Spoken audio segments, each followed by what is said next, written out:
Allah Azza wa Jal teaches us in His book that there's one thing, if you can get it in this life, it's more valuable than everything else.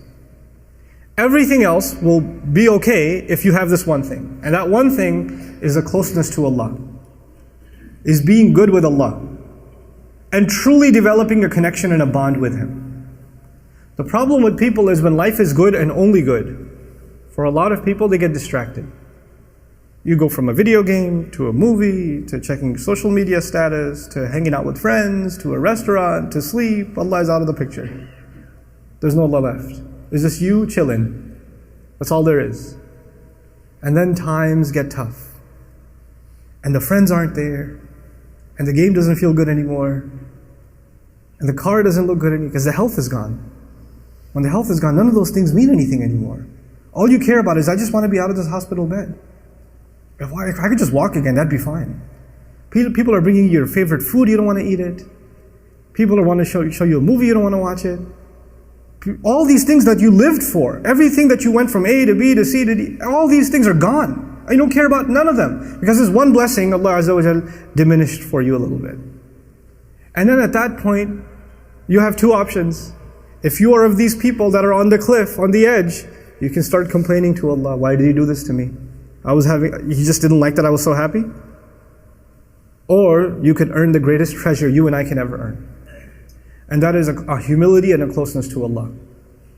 To actually realize, even when I was healthy, even when I was wealthy, even when I was doing well, everything was fine, I didn't realize even then that I was on life support. Allah was actually providing for me every moment. I didn't earn anything on my own. None of it was something that I deserved. This is why Allah Azza wa Jal will say, أُولَٰئِكَ لَهُمْ نَصِيبٌ مِمَّا كَسَبُوا. أُولَٰئِكَ لَهُمْ نَصِيبٌ مِمَّا كَسَبُوا. Allah Azza wa Jal will describe even fadl. وَابْتَغُوا فَضْلًا مِنَ اللَّهِ. Not kasaba min Allah. You can't earn something. It's a favor from Allah, whatever He's given you. But you don't realize it at the time because it just comes easy. But then you start begging Allah and asking Allah and crying to Allah and praying to Allah like you've never prayed before, feeling closer to Him like you've never felt before. And then Allah heals you. And you realize those moments you had when nobody was in the hospital room, you were just by yourself crying to Allah, were the sweetest moments of your entire life. Those were the few moments of your life that you actually had nothing between you and Allah. And those might be the moments that save you in the akhirah. That might have been the biggest gift Allah ever gave you, is those moments. But for some people who are on the edge, when times get tough, فَإِنْ أَصَابَتْهُ فِتْنَةٌ إِنْقَلَبَ عَلَى وَجْهِهِ. He turns on his face. He turns his face away. What does that mean? It means I want nothing to do with Allah. How come He abandoned me? How come He gave me a hard time? Why would He do that to me? You see, what happens and this is actually very easy to understand in our times, we live in a hyper-consumer society. So everything comes quickly. You want to be entertained, just open up an app on your phone. You want to buy something, just order it on Amazon, it'll show up at your door. Everything's become effortless. And everything's become instantaneous. You want something, it'll come to you. You don't have to go to it, it'll come to you. Everything's quick. We're used to getting served now. We're used to constantly getting served. And if one order of yours is 2 days late, 3 days late, you're going to give it 1 star, thumbs down, bad rating. You're used to this now. And now you make dua to Allah. Or you expect Allah to take care of some of your problem, but you're so used to getting things done so quickly and immediately. And when it doesn't happen, we're like, this is poor service. I need better customer service. I'm not going to go to Allah again and place an order. Because you're a customer now. You're entitled now. He turns his face from Allah. He didn't even listen to me. He didn't even solve my problem. Understand that Allah Azza wa Jal has a plan for everybody. And just to give you a comparison, in the case of Yaqub alayhi salam, who lost his child, Allah returned his child to him after years. Many years. And in the case of Musa alayhi salam, his mother also lost her child. She put him in the water. And He returned that child after a few hours. Because by the time the child got hungry, the next feeding was from the same mother. Because he wouldn't drink from anybody else. What am I trying to get at? Sometimes in this world, sometimes Allah will answer that pain of yours, Allah will relieve it immediately. Sometimes He will relieve it after many years. But in all of it there's good. In all of it there's good. I love the story of Musa alayhi salam, particularly because the khair in it. Think about the khair in it. All those years this father cried, yes? This father almost lost his eyesight, and eventually وَبْيَضَّتْ عَيْنَاهُ, Quran says. Some of the ulama like Alusi rahimahullah comment, amiya, and he became blind from crying. But all this time, where was Yusuf? Yusuf was in a prison.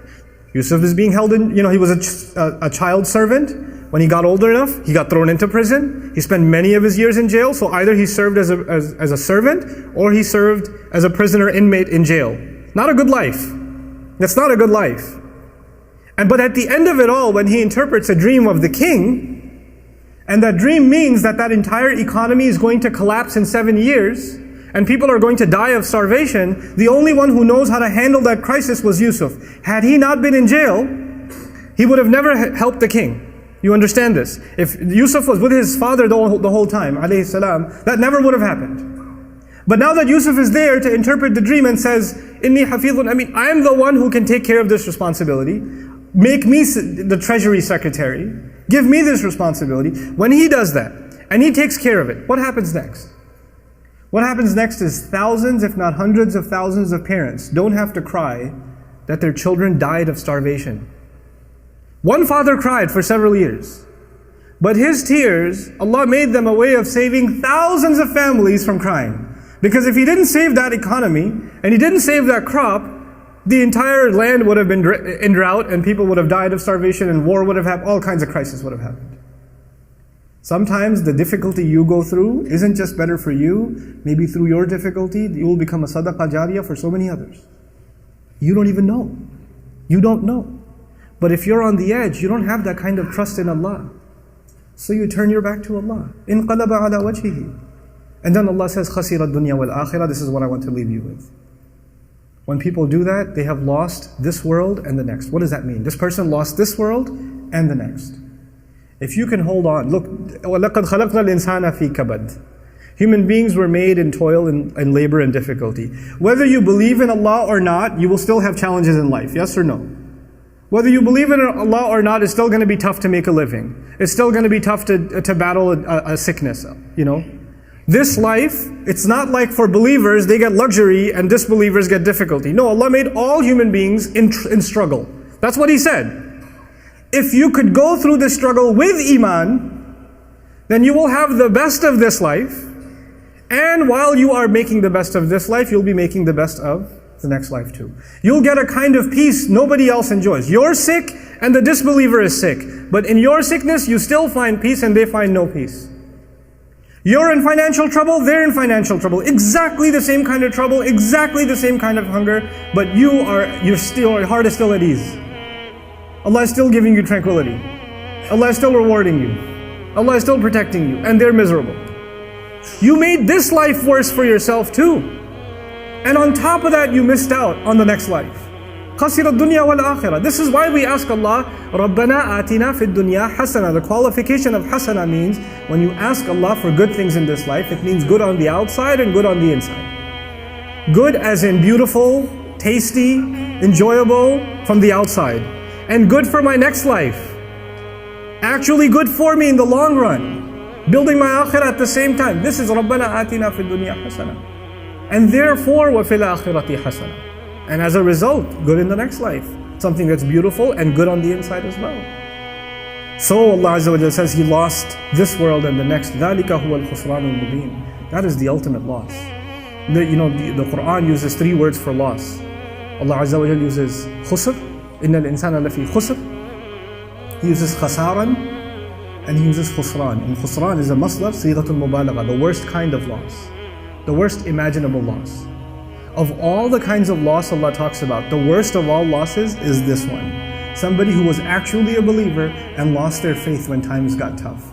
And as a result, they lost this life and the next life, and they had it all. Allah had everything laid out for them. Everything was laid out for them. And so I leave you with the following.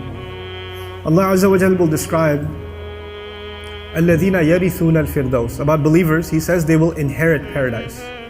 Strange word. Allah didn't say, in many places He says they will enter paradise. But in Surah Al-Mu'minun He says they will inherit paradise. Now you know that inheritance is actually something that is handed down to you because your family owned it already.